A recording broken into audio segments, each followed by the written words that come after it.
Atenção porque vai começar a aula de língua portuguesa. Olá, pessoal! Como vocês estão? Espero que estejam todos bem. Estamos iniciando hoje mais uma aula de língua portuguesa.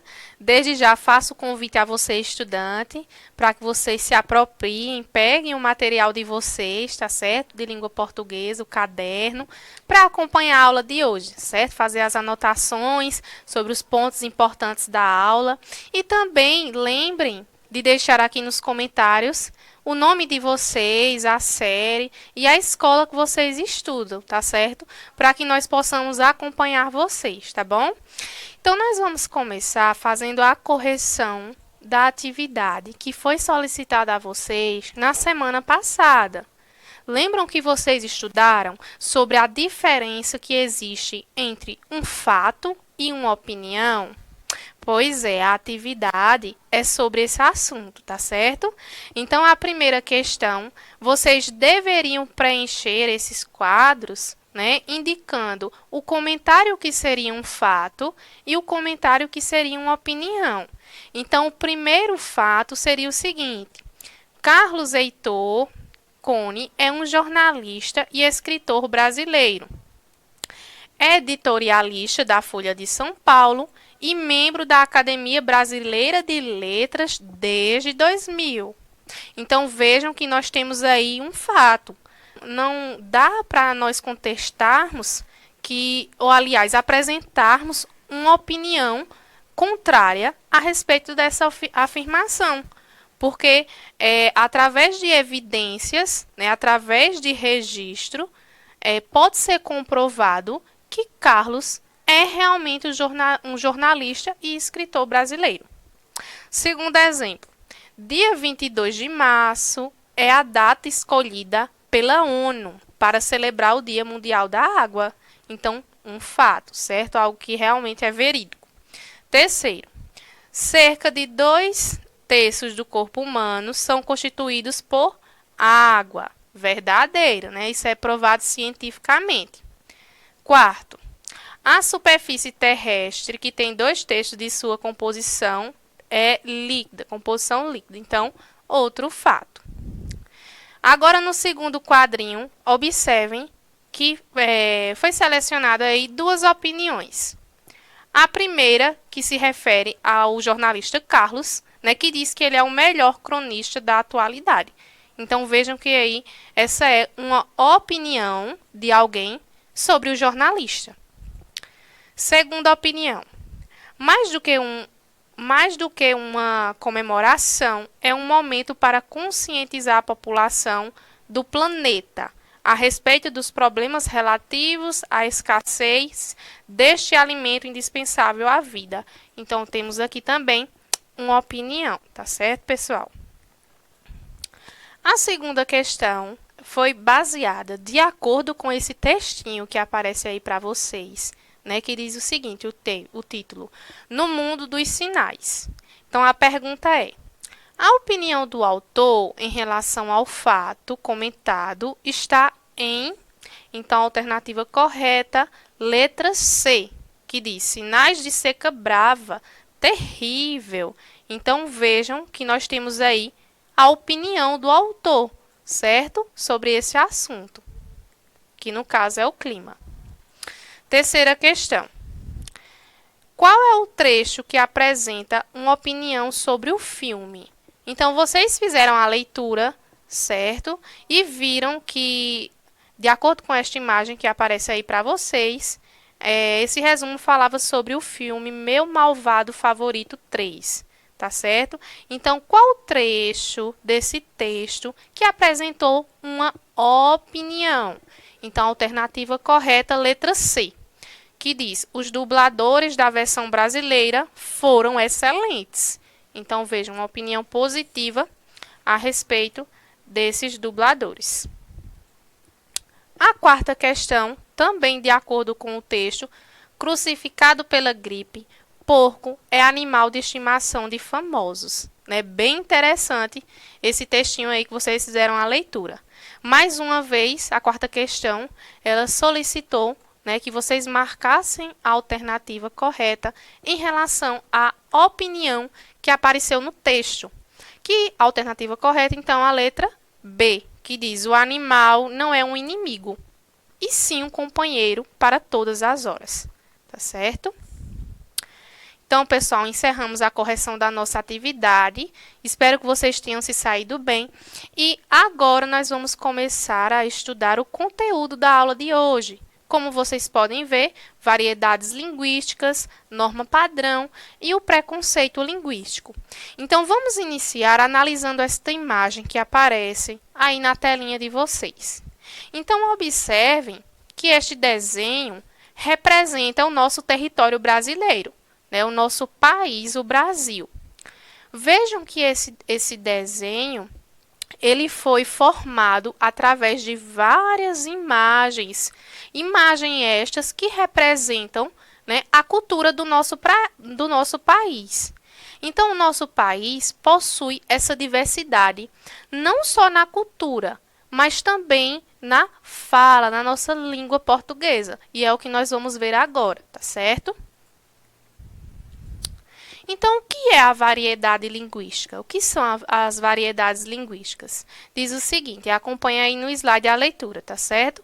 A língua é um instrumento vivo de comunicação, né? Então, nós já começamos com essa definição. Mas como assim, professora? A língua pode ser considerada, né, um instrumento vivo de comunicação que tem vida, que se modifica como uma planta, por exemplo? E isso é verdade, né? Porque a língua, assim como outros elementos, né, outros seres, ela se modifica, né, com o passar do tempo, devido a vários fatores que nós vamos analisar a fundo hoje, né? Então, a língua ela varia de acordo com a região, né? Por exemplo, o modo como você, como eu, como nós que vivemos na região aqui do Nordeste nos comunicamos, é diferente do modo como as pessoas que vivem no Sudeste, no Rio de Janeiro, São Paulo, lá no Sul, se comunicam. E isso é bem claro só de observarmos, por exemplo, o sotaque. Essa é uma das características, porém possui outras, né, de região para região. A língua também se modifica em relação à idade do falante. Então, os jovens, principalmente, né, os adolescentes, utilizam muitas gírias no dia a dia, certo? E as gírias são essas palavrinhas informais, né, como brother, mano, e aí, beleza, certo? Então, são algumas gírias. E as gírias também variam de região para região, certo? É interessante lembrar esse detalhe, que muitas gírias que são utilizadas e são populares aqui na nossa região, talvez não sejam em outras aqui do nosso território brasileiro. A língua também se modifica de acordo com o grau de escolaridade da pessoa e até mesmo em contextos diferentes. Então, a fala, pessoal, certo? O modo como nós nos comunicamos, lembrando os assuntos que vocês já viram nas aulas passadas sobre formalidade e informalidade, né? Que nós podemos falar de acordo, né, com o contexto que nós estamos inseridos, utilizando ambos níveis da linguagem, né, que é a linguagem escrita, oral, seja formal ou não. Então, nós temos que adaptar a nossa fala de acordo com os contextos, de acordo com a situação que nós estamos inseridos, certo?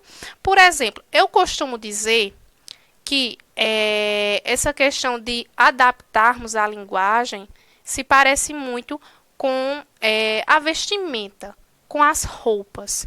Por quê? Em cada situação, né, em cada lugar, por assim dizer, que nós vamos, nós utilizamos uma roupa específica. Por exemplo, uma roupa que você seleciona para ir a uma festa de casamento é diferente da roupa que você utiliza para ficar na sua casa, por exemplo. Então, vejam, com a linguagem, não é diferente, né? Nós podemos adaptar os momentos corretos de utilizar uma linguagem mais informal, despreocupada, tá certo? E também os momentos de utilizarmos a linguagem formal, se faz necessário, tá certo? Mas vamos ver detalhadamente esses aspectos, né? Então, existem 4 tipos diferentes de variação linguística. O primeiro que nós vamos analisar na aula de hoje é a variação histórica, que também é conhecida como variação diacrônica, tá certo? E o que são? A variação histórica trata das mudanças ocorridas na língua com o decorrer do tempo, certo? Então, nós vimos no slide que acabou de ser passado que a língua é considerada um organismo vivo, que ela se modifica, que ela muda, seja na grafia, na escrita da palavra, seja na pronúncia, né? Então, é o caso da variação histórica, né? Onde algumas palavras e expressões muitas vezes deixam de existir, dando lugar a outras palavras, certo? Então, vejam só, eu coloquei um exemplo aí para vocês nesse quadrinho. Então, há alguns balões destacados com a cor laranja, né, que mostram a evolução de uma palavra com o passar do tempo. Então, a palavra que nós vamos observar agora é um pronome de tratamento, tá certo? Você. Então, vejam só. Primeiro, vossa mercê. Segundo, vós mercê. Terceiro, mercê. Quarto, você. Quinto, você. E sexto, sei. Então, vejam o quanto que essa palavra que nós utilizamos hoje, você, que ela mudou com o passar do tempo, como ela era escrita e falada, né, algumas décadas atrás, né? Então, essa palavra, ela passou por uma transformação até ser o que ela é hoje. E pode ser que continue passando por transformações, visto que a língua ela continua se modificando, né? Então, nós utilizamos hoje você, no caso, vocês podem acompanhar o quarto balãozinho. Tem o C, que nós escutamos muito, né? A questão informal em algumas regiões. E a abreviada C, certo? Que aparece bastante também na internet, certo? Nesses meios, nessas mídias. Eu destaquei para vocês algumas palavras que também passaram por essa transformação, tá certo? Como foi o caso da palavra consequência, né? Que a partir de 2016 ela perdeu o trema, né? Que são esses 2 pontinhos que aparecem acima da letrinha U. E o mesmo aconteceu com a palavra fase, que antes era escrita com PH. Farmácia também, né, mudou sua forma escrita. Então, vejam que as palavras, elas mudam com o passar do tempo. Essa é a variação histórica, tá certo? E isso acontece também com as gírias, tá certo? Então, vejam aí algumas que eu coloquei para vocês nessa imagem, né? Véio, joia, sacou, mano, barra, grana, tutu, né? Então, o que nós temos que lembrar? Que as gírias, por passar por esse processo de transformação com o passar do tempo, muitas que eram utilizadas no passado, né, hoje não são mais com a mesma frequência.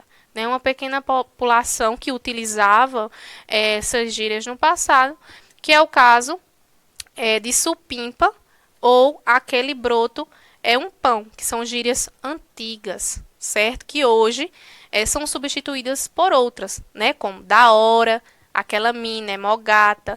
Então, vejam, são gírias que com o passar do tempo vão sendo esquecidas, ficando um pouco de lado e dando lugar a novas gírias, tá certo? Então, essa variação histórica. Agora, vamos analisar as variações geográficas, né, que também é conhecido como variação diatópica. Então, o que é a variação geográfica? Né? Observem essas 3 ilustrações que aparecem aí na telinha de vocês. Como vocês classificariam, né, se alguém perguntasse para você O que é que você vê na primeira imagem? Qual a resposta? A segunda, o que é que você observa? E a terceira, como você chama esses alimentos? Então, vejam, a variação geográfica, como o próprio nome já diz, né, é a diferença que nós vamos encontrar em palavras e também no sotaque de uma região para outra, de um lugar para outro, dentro do mesmo território, tá certo? Aqui no Brasil. A primeira imagem, nós temos a popular macaxeira aqui, que nós chamamos na nossa região, certo? O que é que acontece? Em outras regiões, esse mesmo alimento, certo? Ele é conhecido como mandioca ou aipim. Então, as palavras, apesar, né, delas representarem, serem faladas e escritas de uma outra maneira, elas apresentam o mesmo sentido, certo? Irão significar o mesmo alimento, certo? No caso, a macaxeira. O mesmo acontece com o jerimum, aqui na nossa região, certo? Que muitos de vocês conhecem, com certeza. Mas, em outras regiões, né, ele é conhecido como abóbora, né? E o mesmo da segunda imagem, nós temos quentinha, marmita e marmitex. Então, vejam, 3 nomes diferentes para significar a mesma coisa, tá certo? De uma região a outra. E na última ilustração, nós temos aí o biscoito e a bolacha, que também em algumas regiões, né, alguns chamam bolacha e outros chamam biscoito e vice-versa. Né? Então, a variação geográfica é a diferença, né, tanto das palavras, isso vai incluir também as gírias e também o sotaque, tá certo? Essa é a variação geográfica. Já a variação social ou diastrática diz o seguinte: as variações sociais são as diferenças de acordo com o grupo social do falante, que ocorrem em virtude da convivência entre determinados grupos sociais, que por questões culturais, preferências ou atividades e profissões em comum adotam um linguajar próprio, especialmente jargões e as gírias. Trata-se, por exemplo, da linguagem utilizada entre grupos distintos, como os advogados, sufistas, policiais, políticos, religiosos e muitos outros grupos, tá certo? Então, vamos ver o primeiro exemplo que aparece aí para vocês, esses quadrinhos, que diz o seguinte: pela imagem, já identificamos que nós temos um médico e um paciente, tá certo? Vamos ver a conversação entre eles. De acordo com o laudo, você está com um processo de intumescência resultante de lesão inflamatória e necrose subcutânea. Meu Deus, doutor! E quanto tempo eu tenho de vida? Ah, não se preocupe. É só um furúnculo. Então, vejam aí que interessante, né? Porque esse paciente ele não entendeu, né, no começo da conversa, o que esse médico quis passar para ele, né? Ele ficou em dúvida, achando que poderia ser algo muito grave, né? E isso aconteceu justamente porque o médico usou uma linguagem técnica voltada, né, para sua área de trabalho, que só ele e os outros colegas dele que estudaram nesse ramo iriam compreender, iriam entender. Já o paciente, que é leigo nesse sentido, dessa linguagem específica utilizada pelos médicos, não compreendeu. Por isso que o médico, né, ele teve que adaptar a linguagem e refez a resposta para o paciente. E assim, a comunicação se deu e ele compreendeu o que o médico quis dizer. Essa é uma variação social, tá certo? Então, vejam aí o segundo exemplo. Nós temos um idoso, certo? E um jovem. Vamos ver a conversação. A Verinha é uma gata. De que raça? Eu mandei ver. E foram? Demorou. é que a conclusão atrasou. O que levou uma bolada? Tô bolado. Hoje em dia não saco nada mesmo, mas quando eu era jovem, sacava muito bem no vôlei e no tênis também. Pô, vô, tu não saca nada. Então vejam, foi bem clara a diferença da linguagem, né, entre esse idoso e o jovem.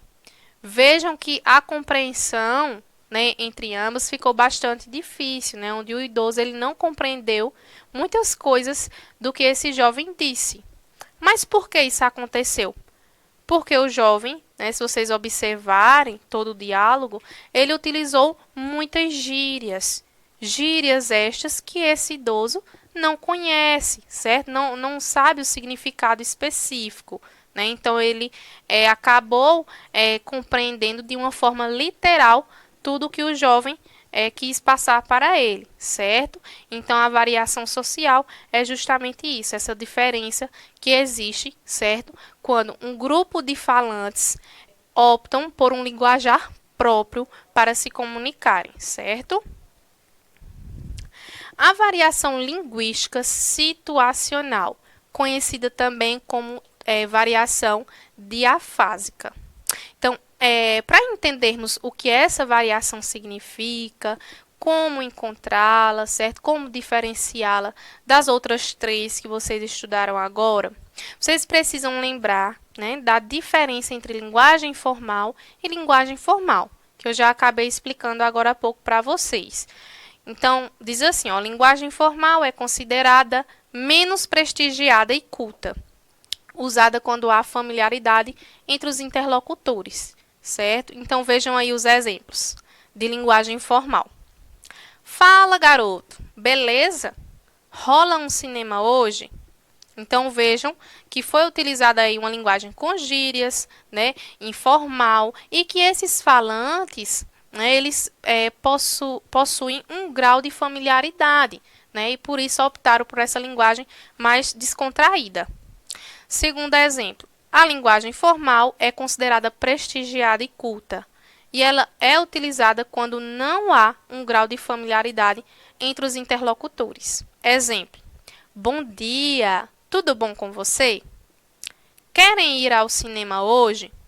Então vejam, né, que foi empregado aí uma linguagem mais formal, culta, né, que houve essa preocupação com as regras, né, que não houve a presença de gírias, tá certo? Então, a variação linguística situacional, né, como o próprio nome já diz, você irá utilizar palavras, expressões, você irá se comunicar de acordo com a situação específica, adaptando sua fala, né, seja mais formal ou informal, a depender do contexto que você está inserido.